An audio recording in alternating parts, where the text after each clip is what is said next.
Hello and welcome to the Autism, ADHD and Us 3 podcast with me, Jenny Lucas. We'll be talking all things neurodiversity, including late diagnosis, parenting and everything else that comes in between. This podcast is not intended to be diagnostic. I am not a doctor. These are our personal experiences peppered with research and occasionally the experiences of others. The podcast is intended as a supportive guide through the experience of parenting neurodiverse children as a late diagnosed person, hopefully bringing some more relatable stories and laughs along the way. Any relevant links will be in the show notes. Let's get into today's episode. Hi and welcome to today's episode, and I wanted to talk about meltdowns today, and meltdowns in relation to our own meltdowns as adults and dealing with our meltdowns that the kids have, both quite different in some respects but also very similar in others.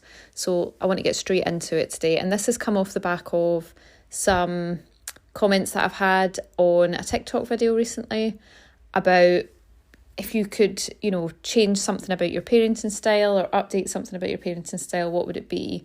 And I got quite a lot of feedback from people that they feel shame about meltdowns, having meltdowns, being explosive, and the damage or trauma that can cause their own children. And I really deeply resonated with that myself, because that is a place that I have too often found myself in as a parent. Not as often nowadays, and I'm going to talk a little bit more about that, but certainly in the early days of my parenting, and probably up until, maybe the first sort of 8 years-ish of my parenting, they were a reasonably regular occurrence, and I just felt shame for them. So I talked in last week's episode briefly about ADHD rage that I'd heard about, and it's that ability to go from 0 to 100 miles an hour in terms of just snap, that's it, I am instantly inflamed and angry, and there's no breathing space to consider a response or a reaction. And I very much have been a parent like that, certainly in the early days, and didn't realise that they were meltdowns that I was having. And even pre-kids, when I would have explosive arguments with my husband, not often, but my behaviour, if you like, came across as aggressive and unreasonable of what you would expect of an adult, or how an adult would behave in a conflict situation, I suppose you would say. And it was only once I started to look into autism and ADHD for myself that I started to gain a bit more perspective about what was actually happening in those moments. Now, I don't know about you, but I sometimes now have the ability to feel when tensions are rising, shall we say, especially with the children. And what I've got quite good at now, generally, not always, is being able to sort of notice, wait a minute, I'm feeling quite tense here, I'm starting to feel quite angsty or out of control. Where is this sensation coming from? Why am I feeling this way? And that goes back to a few episodes ago where I talked about questions that had changed my parenting style. When I have those gaps and moments to breathe, to say, wait, I've noticed something's happening here, what is it, where is it coming from? That can sometimes help me work it back a bit. Or take a step back enough to not let it get to the point of meltdown. However, like I've said before, I am by no means a perfect human or a perfect parent. So there are still times where it doesn't matter how aware I am, shit hits the fan and a meltdown happens. And I've heard people express, as I said, a lot of guilt around this. And I too feel guilty and have felt guilty, but I think one of the things that helps going forward is not necessarily carrying that shame and guilt around.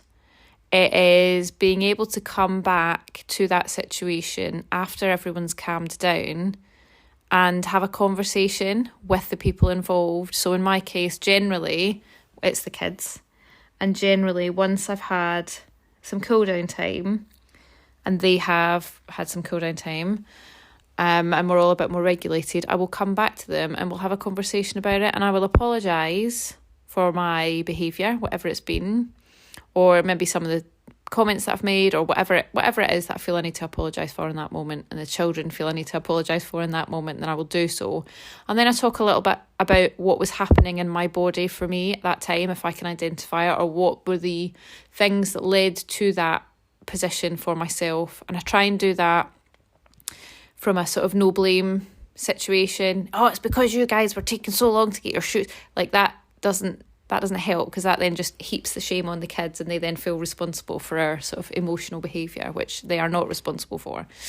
But being able to sort of lay out logically, that's the word, what has been happening for me and how it has got to that point, especially if I've been tired, hungry, external pressures, whatever it may be that has led to that point. I will talk to them about that. It doesn't excuse it, but it just gives them an idea of the fact that mummy's a human, and that we all do feel pressures, and actually that at times they are also going to feel pressures. And not that it's okay to ever like kick off at anybody for any reason, but just to give them a bit of an understanding that when they have meltdowns, there's rationale and reasoning behind why it's happened.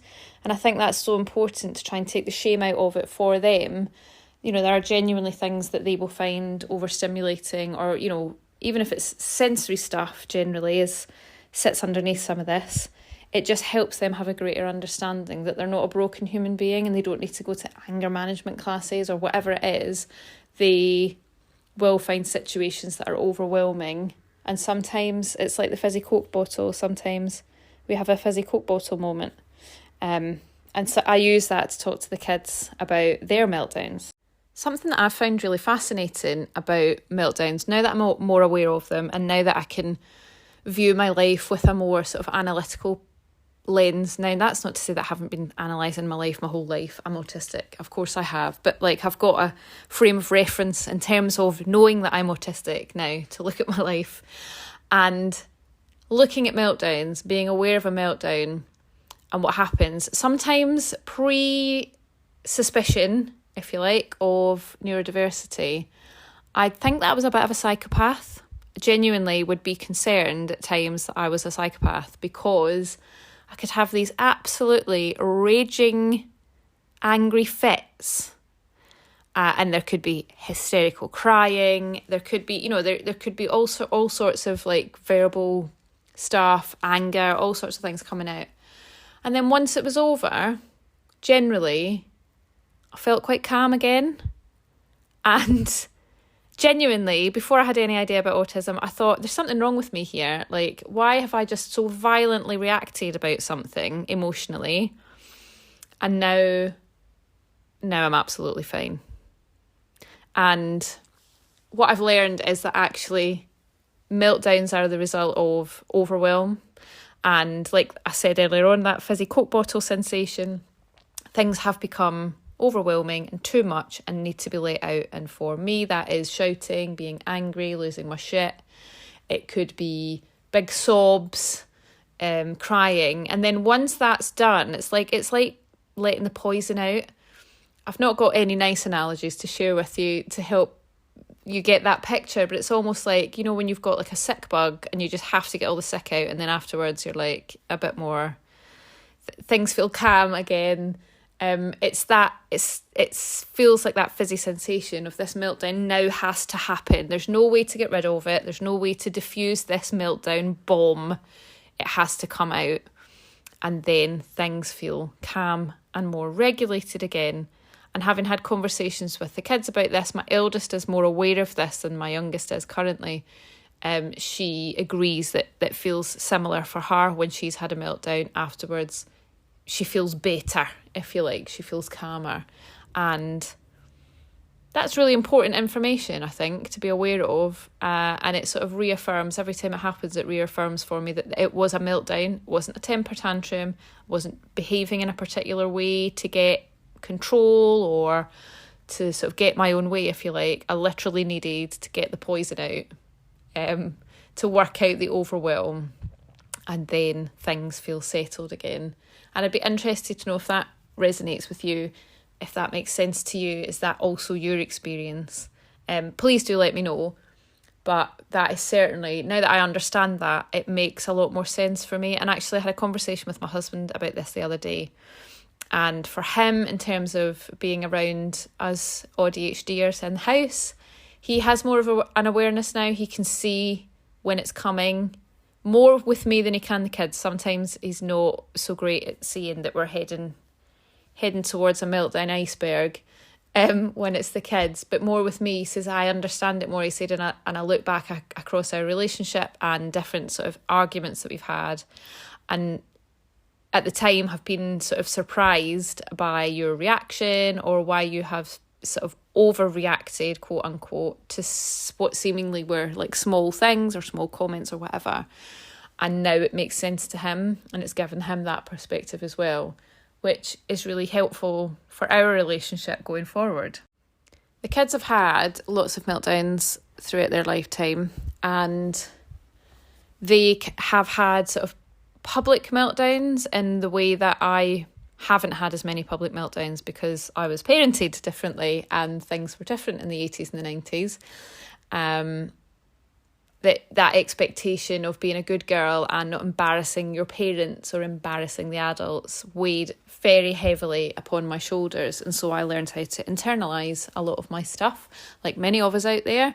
In some senses, the girls have had more freedom emotionally in our parenting style, and therefore they have not learned to suppress their emotions, and they will have more obvious public meltdowns about things, which I think is a good thing. Personally, they are not, it would be great if they weren't having meltdowns at all. Meltdowns are a sign that something is overwhelming them, and that obviously root cause needs to be addressed. However, the fact that they feel safe enough to be able to have a meltdown emotionally, I think is a win personally. But that aside, my eldest sort of has that classic sometimes fizzy Coke bottle after school effect. Certainly when she was younger, she was more of a high masker at school, and school initially were not on board with either of them having sort of neurodiverse investigations. Their sort of initial opinion was that they were very good girls. They were known as the helper girls. You know, they loved to do a wee job for the teacher. They were always like the example of behaviour, always sitting on the carpet, sitting nicely, very rarely sort of getting into trouble for not paying attention or talking or whatever. And then, of course, that led to us seeing explosive behaviour at home. And I remember distinctly, this memory sticks in my head. I remember when my eldest daughter was in year 1 and I was picking up at the classroom door. And I can't remember how we got into the conversation, but I just remember saying, oh yeah, we're going through that real sort of foot stamping stage at the minute where, you know, everything is a no and it's a foot stamp. And I kind of said that expecting a knowing nod or, you know, some sort of confirmation from the adults at the door that, oh yeah, that stage. And I didn't. I kind of got like the blank face, and I thought, oh, I've said something. Many times I've had the blank face as an autistic woman. But I thought, oh, I've said something here. This is indicating to me, but maybe perhaps this is not like a normal stage that people go through. I mean, I don't know. I still think that many parents of neurotypical children would argue that we have the stomping foot stage. But there we go. Who knows? You can tell me if you've had experience of it too. But I just remember thinking, oh, my 5-year-old is having this foot stomping stage and no one else seems to be doing it. Oh dear. But yeah, these fizzy Coke bottle moments at home where there will be absolute rage. And now that my eldest daughter is at senior school, she started secondary school this year. And of course, hormones and things are starting to kick in. We see this a lot after school. There'll be like rage. She is a rager. And she will be angry and she will be snappy and impatient with her sister. And we kind of just let her get on with it as long as she's not being overtly rude on purpose. Do you know what I mean? Or not being sort of physical towards us or anything that might cause herself any sort of harm or danger.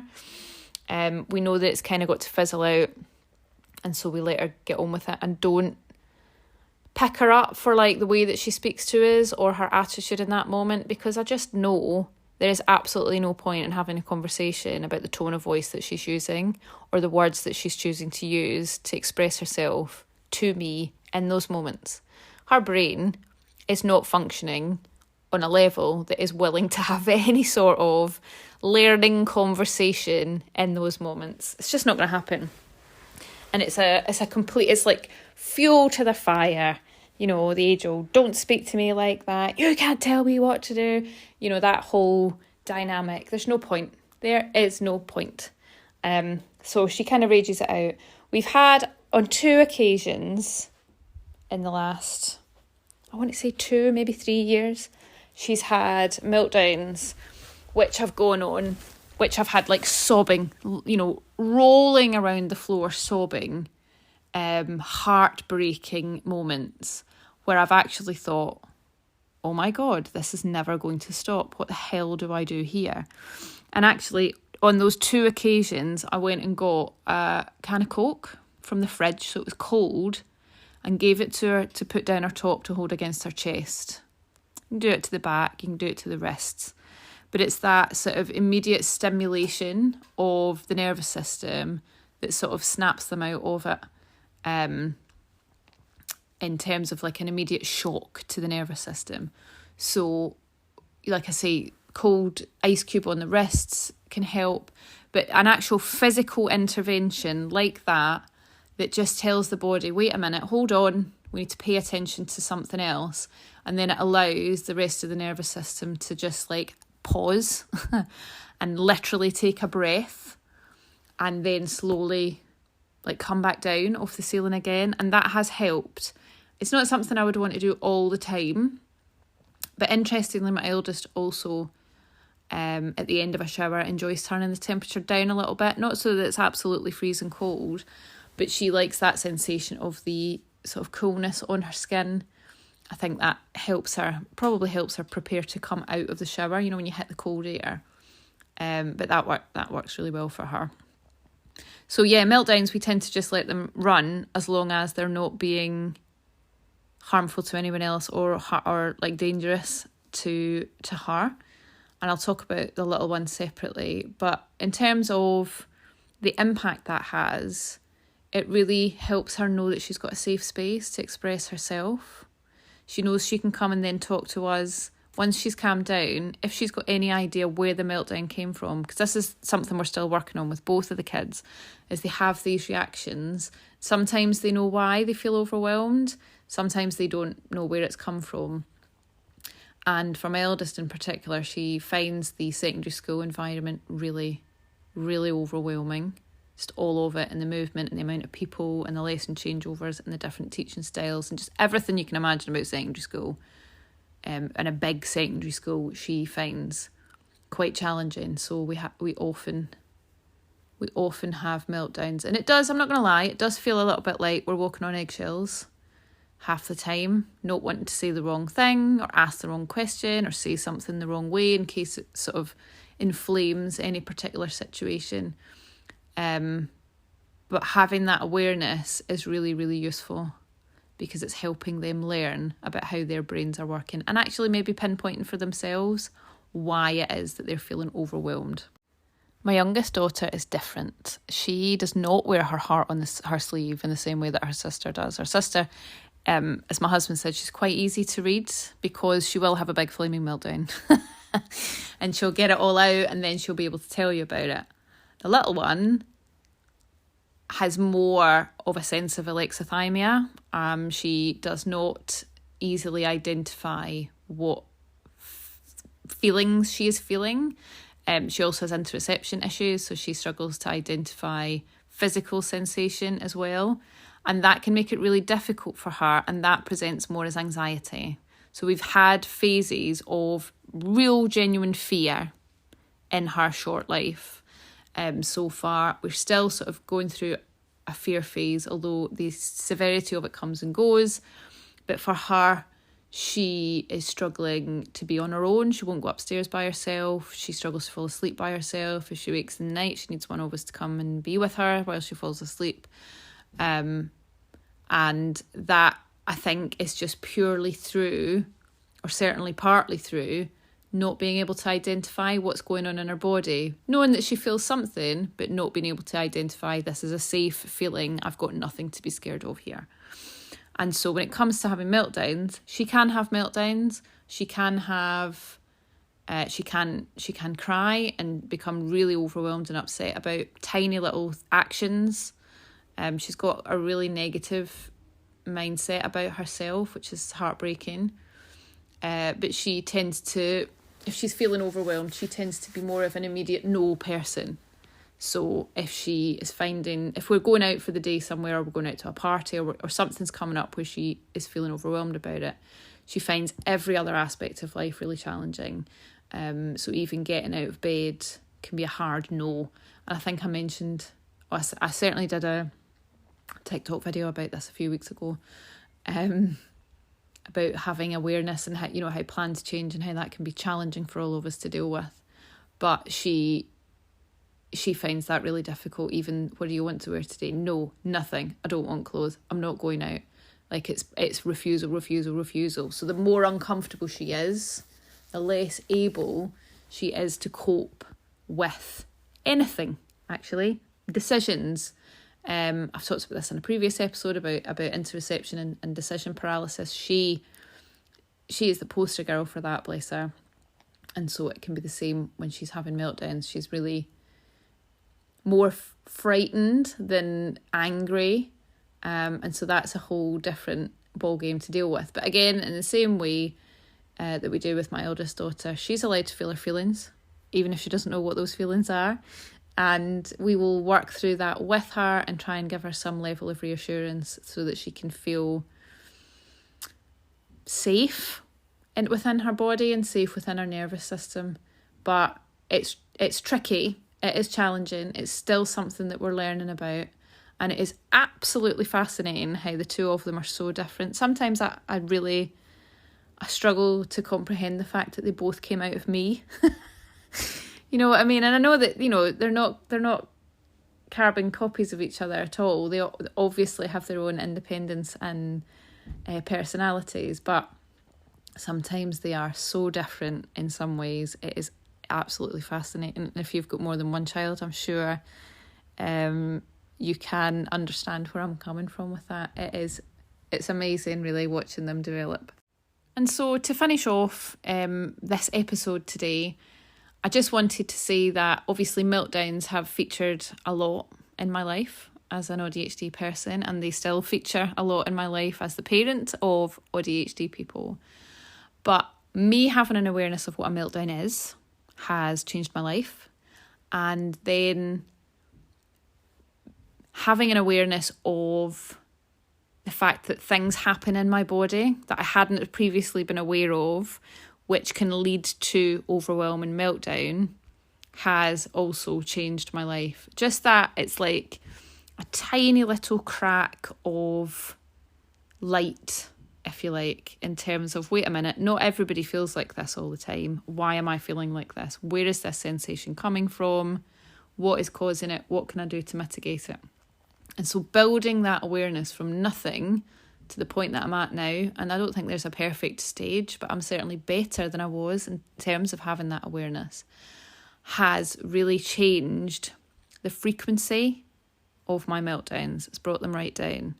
And I remember, I think it was last year, or maybe it was more than a year ago now, I did a TikTok video asking for support from the community, saying, doesn't mean that I failed if I've had a meltdown, because I think I was at a point in my sort of discovery journey where it was like, well, surely the whole idea of getting a diagnosis means that you can not be autistic and ADHD anymore. Do you know what I mean? In terms of like, oh, well, you can like learn about your traits and then make them go away. That's never going to happen.